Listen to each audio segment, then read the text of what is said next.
Subscribe करते वक्त bell icon को जरूर प्रेस करें जिससे लेटेस्ट एजुकेशनल वीडियोस का नोटिफिकेशन आपको मिलता रहे। फंक्शनल ऑर्गेनाइजेशन, इस वीडियो में मैं आपको बताऊंगा कि फंक्शनल ऑर्गेनाइजेशन क्या होता है, इसका basic logic, basic concept easy way में एग्जाम्पल के साथ बताऊंगा और ये भी बताऊंगा कि इसके एडवांटेजेस, इसके फ़ायदे और इसके डिसएडवांटेजेस, नुकसानात क्या क्या हैं। तो सबसे पहले हम देखते हैं फंक्शनल ऑर्गेनाइजेशन होता क्या है। Functional organisation is the common type of organisational structure in which the organization is divided into a smaller groups based on a specialized functional areas such as a IT, finance और a marketing। functional organization जो है ना, organization structure की common type है। इसमें क्या होता है कि ऑर्गेनाइजेशन को हम डिवाइड कर देते हैं, तकसीम कर देते हैं छोटे छोटे स्मॉलर ग्रुप्स पे बेस्ड ऑन स्पेशलाइज्ड फंक्शन, मतलब उनके जो स्पेशल फंक्शन है, जो उनके स्पेशल काम है, उनके मुताबिक उनको डिवाइड कर देते हैं। उनकी जॉब क्वालिफिकेशन को देखते हुए, उनके स्किल्स को देखते हुए उन्हें एक पर्टिकुलर ग्रुप में डाल देते हैं। जैसे आपने देखा होना है कंपनीज का sale department, purchase department, marketing department, finance department, IT department, ये सारे अलग अलग होते हैं। एक जो बड़े ऑर्गेनाइजेशन होते हैं, जो सक्सेसफुल ऑर्गेनाइजेशन होते हैं, उन्होंने अपने जो डिपार्टमेंट हैं उनको स्मॉलर ग्रुप्स में डिवाइड किया होता है स्पेशलाइज्ड फंक्शन एरिया के साथ। मतलब आईटी वालों का काम है इंफॉर्मेशन टेक्नोलॉजी का, फाइनेंस का काम है कि पैसों का देखना, किधर से पैसे आ रहे हैं, प्रॉफिट कितना है, इन चीज़ों का हिसाब किताब करना। मार्केटिंग का काम है लोगों तक चीज़ों की एडवर्टाइजिंग करना। तो इसी तरह सारे परचेजिंग का काम है कि चीज़ों को, रॉ मटेरियल को ख़रीद के, प्रोडक्शन का काम है मतलब प्रोडक्ट को फिनिश गुड में कन्वर्ट करना, बनाना। इसी तरह सेल्स डिपार्टमेंट का काम है प्रोडक्ट को बेचना। तो इस तरह जब एक सूटेबल मैनर के साथ सब डिपार्टमेंट अलग अलग डिवाइड होते हैं तो बहुत अच्छे से एक ऑर्गेनाइजेशन रन करती है। तो इसके कुछ एडवांटेजेस हैं और डिसएडवांटेजेस हैं। एडवांटेजेस देख लेते हैं। They become a specialised in their field, मतलब जब एक आदमी है उसको हमने उसको परचेज में डाल दिया है, तो जब वो परचेज डिपार्टमेंट का बार बार काम करेगा या सेल में डिपार्टमेंट में चीज़ें बार बार बेचेगा तो वो उस चीज़ में स्पेशल हो जाएगा।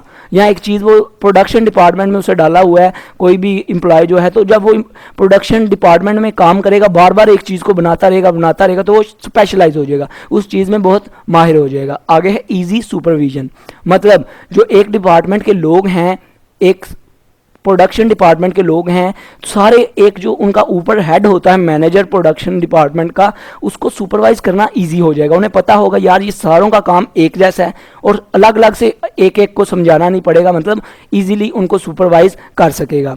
कोऑर्डिनेशन इज वेल, कॉमन सी बात है जब एक डिपार्टमेंट में एक जैसे लोग काम कर रहे होंगे तो उनकी आपस में कोऑर्डिनेशन भी ज़्यादा अच्छी होगी, आपस में उनको पता होगा कैसे काम करना है, किस जगह पे कौन काम करेगा, तो ये भी चीज़ें अच्छी होती हैं।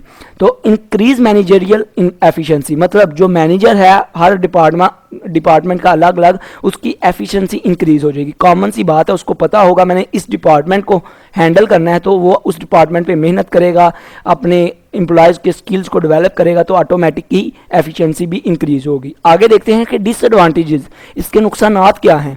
इनफ्लेक्सिबिलिटी, मतलब कि आपका जो परचेज डिपार्टमेंट का एम्प्लॉय है वो सिर्फ परचेज में काम कर सकता है, आप उसको सेल में नहीं लेके आ सकते क्योंकि उसके सेल का काम आता ही नहीं, उसके पास उसकी स्किल ही नहीं है। अगर आप उसको डाल देंगे उधर तो वो काम तो करेगा पर काम सही नहीं कर पाएगा। जो पहले वाला पर्सन काम कर रहा था वो सही से काम कर रहा था, उसका उसमें तजर्बा था, उसका एक्सपीरियंस हो गया था, तो इसलिए एम्प्लॉयज़ को इधर उधर दूसरे डिपार्टमेंट में आगे पीछे नहीं कर सकते, फ्लेक्सिबिलिटी बहुत कम होती है। आगे है working and thinking on a sole, मतलब जो हर डिपार्टमेंट का एम्प्लॉय है वो अपना बेनिफिट सोचेगा, वो कहेगा यार मुझे सेल से क्या लेना देना, मैंने अपनी प्रोडक्शन बनानी है। वो मार्केटिंग वाला कहेगा मुझे सेल्स और प्रोडक्शन से क्या काम, मैंने अपनी प्रोडक्शन बनानी है। तो इसका बहुत नेगेटिव इम्पैक्ट होगा जो ऑर्गेनाइजेशन पे जाता है। थर्ड पे है department empire of a manager, मतलब हर एक में गुरूर आ जाएगा। जो हर डिपार्टमेंट का मैनेजर है, जो उसका हेड है, वो कहेगा यार मैं ही सब कुछ हूँ, मेरी वजह से ये ऑर्गेनाइजेशन रन कर रहा है। अभी जो है प्रोडक्शन वाला वो सोचेगा सब काम ही, जो कंपनी की सक्सेस है वो मेरे ऊपर है, मैं जो चाहूँ मैं कर सकता हूँ क्योंकि सारी प्रोडक्शन मैं बनाता हूँ। सेल वाला सोचेगा अगर मैं बेचूँ ही ना तो कंपनी को प्रॉफिट नहीं होगा। फाइनेंस वाला सोचेगा अगर मैं पैसे अच्छे तरीके से मैनेज ना करूँ। तो इसी तरह हर बंदा जो होगा ना डिपार्टमेंट का, वो अपने आप में गुरूर आ जाएगा, उसके अंदर वो अपना मतलब अपनी थिंकिंग आ जाएगी, हाई लेवल सोचेगा। फोर्थ पे है decreasing department coordination and not mistake accountable, common सी बात है। तो डिपार्टमेंट की कोऑर्डिनेशन जब अच्छी नहीं होगी, जब अच्छे से काम नहीं करेंगे, तो डिपार्टमेंट जो है, ऑर्गेनाइजेशन जो है अच्छे से रन नहीं होगा, तो वो नॉन प्रॉफिटेबल की तरफ जाएगा, मतलब तरक्की नहीं करेगा। तो जब मिस्टेक देखी जाएगी, ऑनर जो होगा पूछेगा यार क्या मसला है, क्यों हमारी सेल्स में प्रॉफिट नहीं आ रहा, तो वो कहेगा यार प्रोडक्शन ही सही होती, क्वालिटी नहीं चीज़ की अच्छी। और वो प्रोडक्शन के पास जाएंगे, वो कहेंगे यार इनको बेचना नहीं आता, मार्केटिंग नहीं अच्छी करते, हमें पैसा बहुत कम देते। तो इस तरह जो पता नहीं चलेगा कि किसकी गलती है, हम मतलब जिधर से मिस्टेक है उधर से पकड़ के उसको हैंडल नहीं कर सकेंगे, अकाउंट करना बहुत मुश्किल हो जाएगा। आई होप आपको इसका बेसिक लॉजिक, बेसिक कॉन्सेप्ट पता चल गया होगा। वीडियो अच्छी लगी हो सब्सक्राइब और लाइक करना मत भूलिएगा। Good bye.